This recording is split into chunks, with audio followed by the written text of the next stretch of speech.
Part 1. I used to think Halloween in Grimscar was the most boring thing in the world. No one ever bothered to decorate except the pub, and even that was just a sad paper ghost stuck to a window with tape. But that year, October 31st, it was different. There was fog so thick you could taste it, like wet chalk in the air. The power lines hummed. Every porch light flickered like they were breathing. My mum said I was too old for trick-or-treating, but Finn dared me. "Come on, Ollie," he said, tugging on his werewolf mask. "You can't miss Sycamore Lane." The old man at the end gives out the good stuff. Theo, his little brother, bared his plastic vampire fangs and made a hiss sound. "He gives out homemade candy," he said through fake blood. "That's way better than Tesco stuff." The three of us stood at the top of Sycamore Lane around 7:45. The street was nothing but a line of old stone cottages, moss climbing up the walls, chimneys leaning sideways like crooked teeth.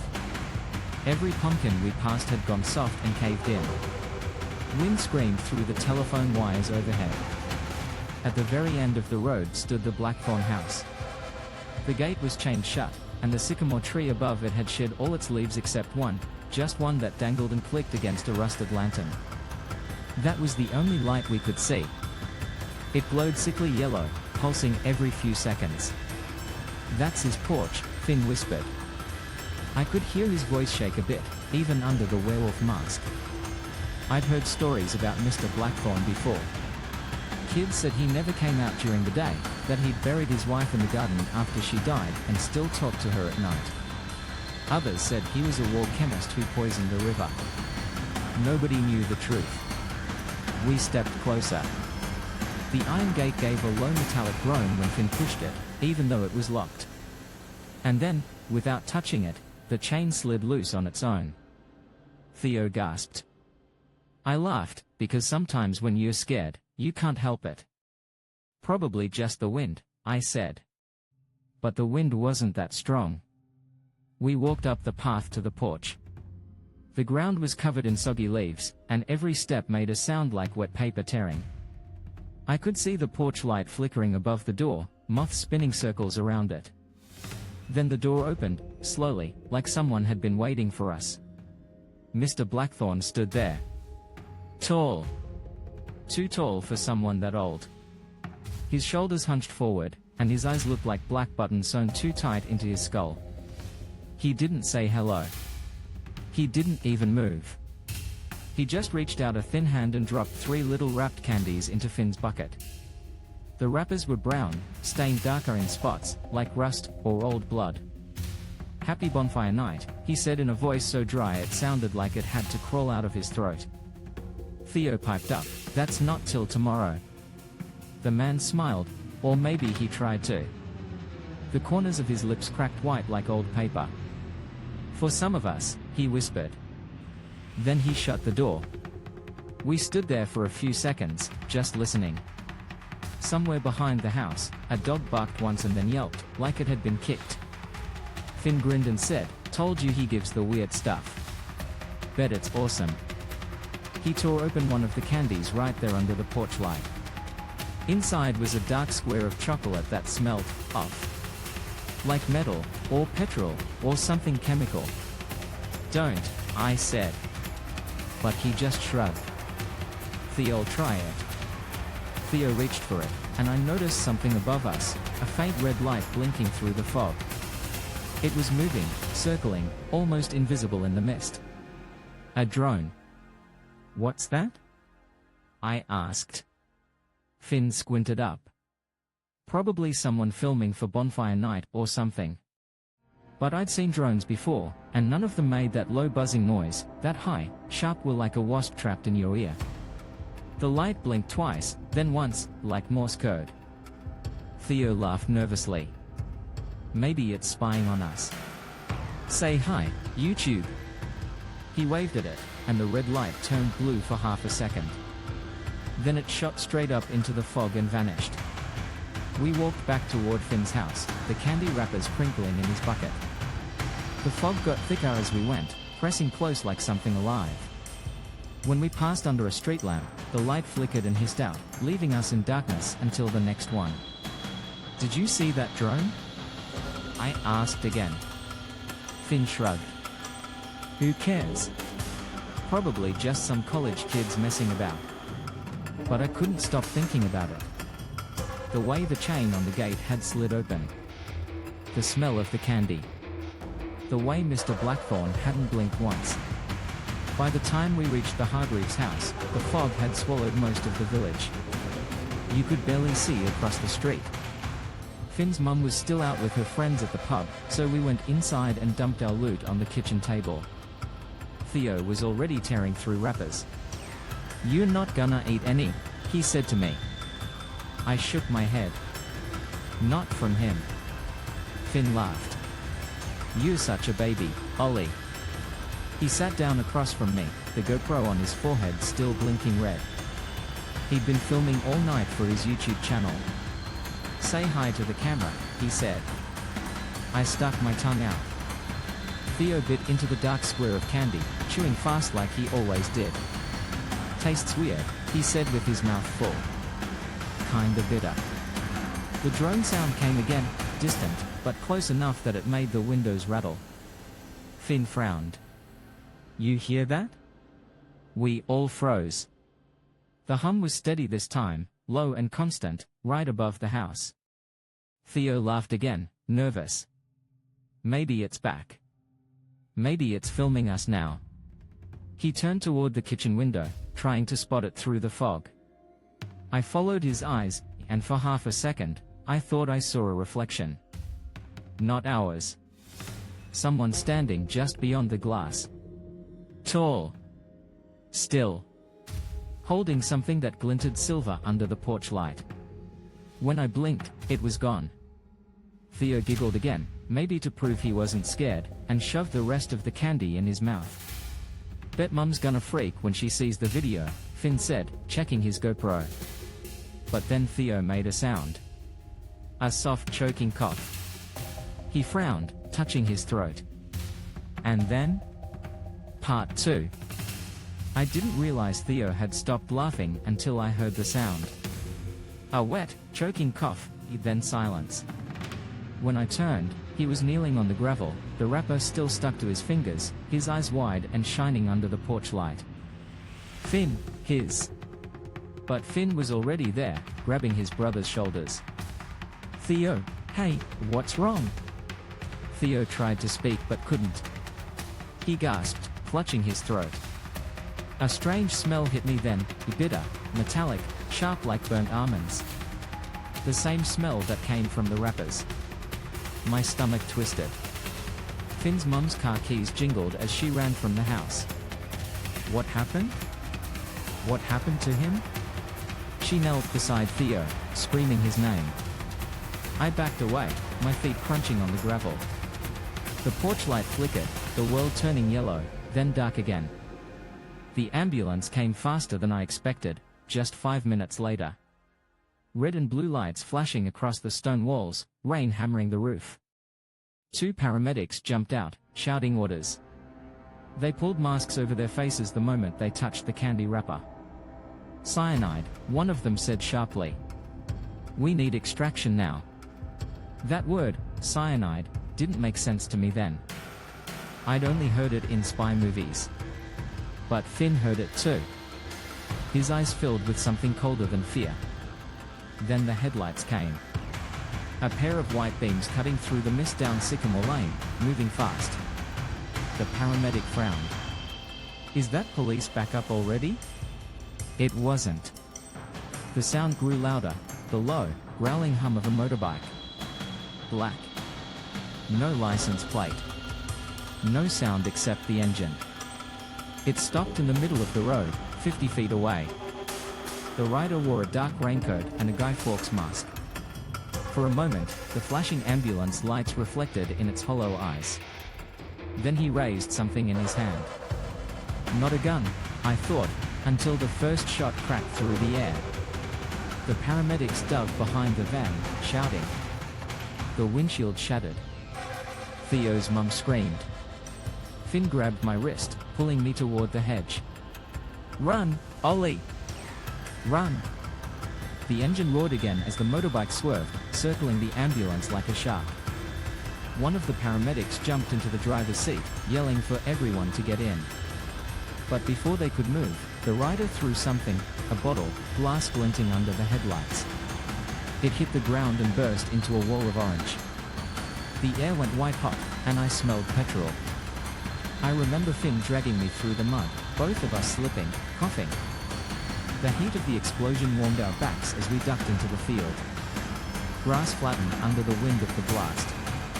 I turned once, just in time to see the ambulance swallowed in flames. The Guy Fawkes mask gleamed behind the smoke, head tilted, watching. We ran until the lights were gone. The only sound was our breathing and the distant hiss of the rain. The moor stretched endlessly, a dark sea of wet grass and crooked fences. Somewhere in the distance, thunder rolled, echoing like a drum. Finn stopped, hands on his knees. He's gone, isn't he? I couldn't answer. Every part of me was shaking. The rain made my skin sting. We have to go back, I said, but my voice came out thin and useless. No. Look. He pointed across the field, faint lights glowing through the mist. An old stone house, crouched at the end of the lane like something half asleep. Blackthorn Manor. Even from here I could see the windows flickering with candlelight. And there, hovering above the roof, a faint green light. A drone. Finn's voice was barely a whisper. That's Reggie's place.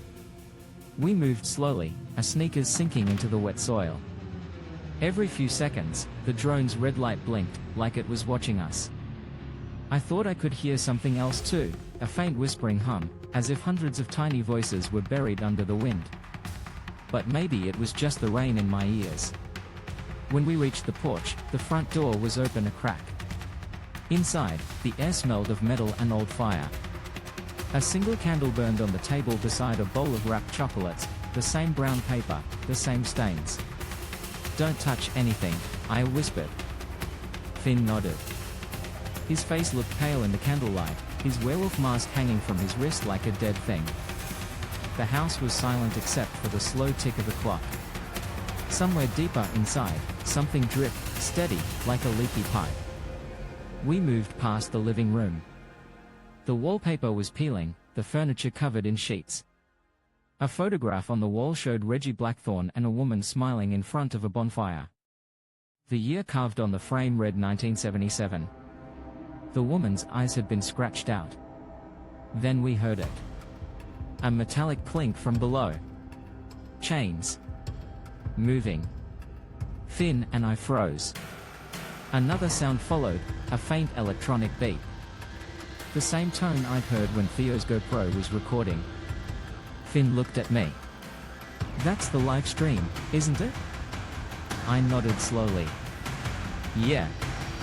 Door number 7. The ticking clock stopped. Silence filled the room.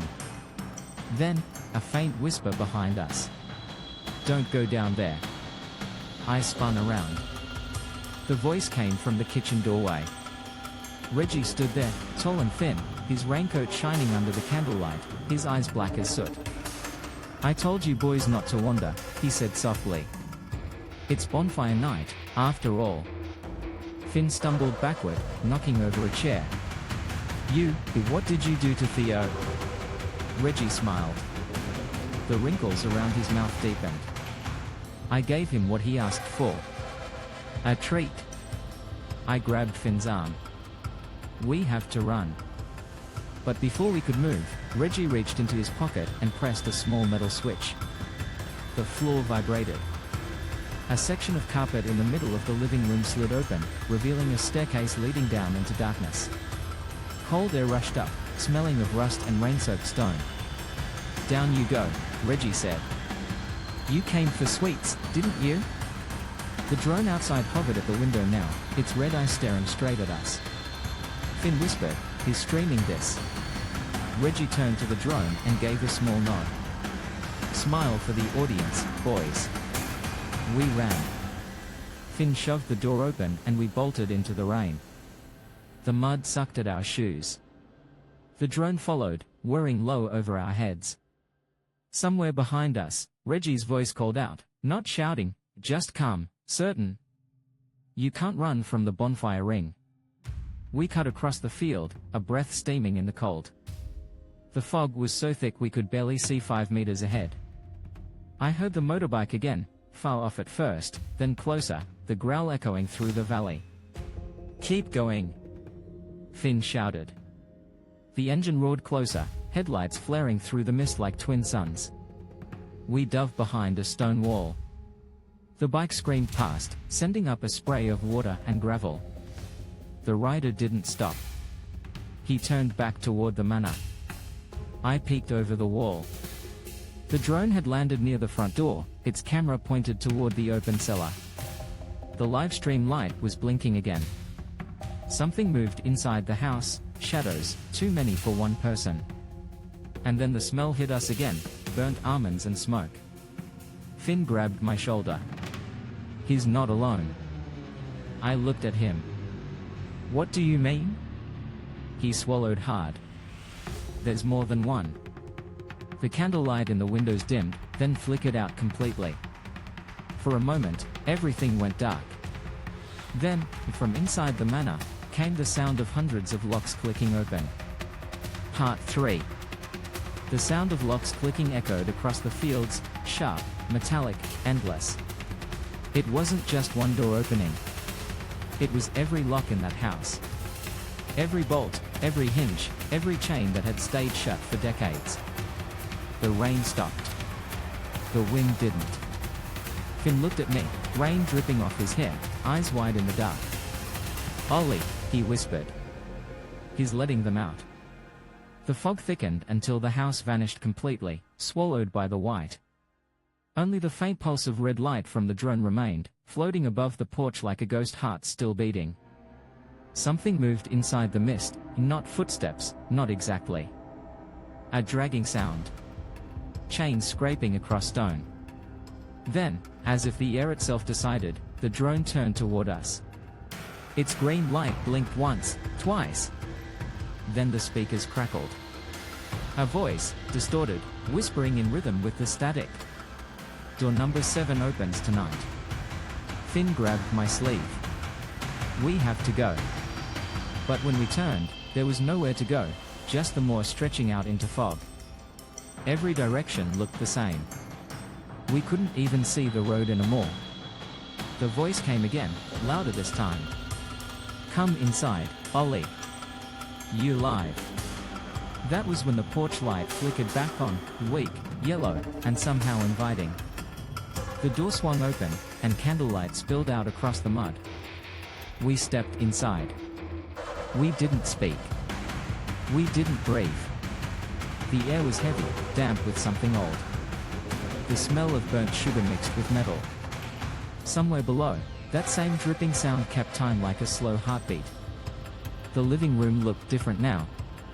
The carpet was pulled aside completely, revealing a square of stone, the trapdoor Reggie had opened earlier. It yawned like a mouth in the floor, waiting. Finn looked at me. "He's down there." I nodded. "And Theo." He swallowed. "And whoever else." We climbed down carefully. The stone steps were slick, and the walls were close enough that our shoulders brushed them. The air grew colder with every step. Our phone lights barely reached 5 feet ahead. The signal bars vanished completely. At the bottom, the corridor split into 2 directions. The left side was blocked by wooden beams, burned and collapsed. We took the right. That's when we saw them. 13 alcoves cut into the stone walls, small, like prison cells. Each one had a single hook bolted into the ceiling. Something hung from each, wrapped in old sheets, swinging slightly with the draft. Finn stopped breathing. I could hear his heartbeat more than mine. He stepped closer, just enough for the light to catch one of the tags hanging from the ceiling. A brass plate, polished by time and fingerprints. Bonfire number 1, 1977. The next one read. Bonfire number 2, 1982. Then, Bonfire number 3, 1988. And on.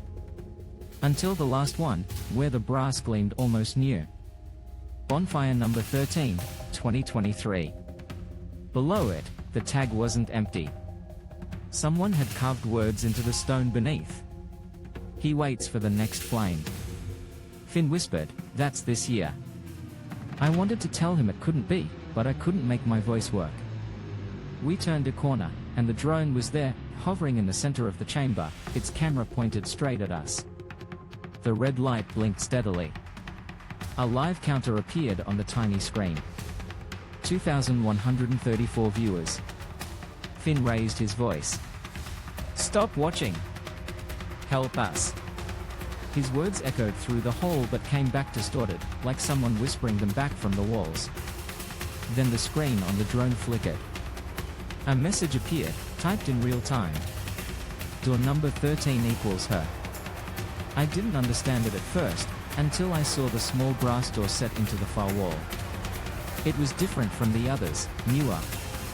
And above it, engraved into the stone, was a name. Amelia Thorne. "Millie," I whispered.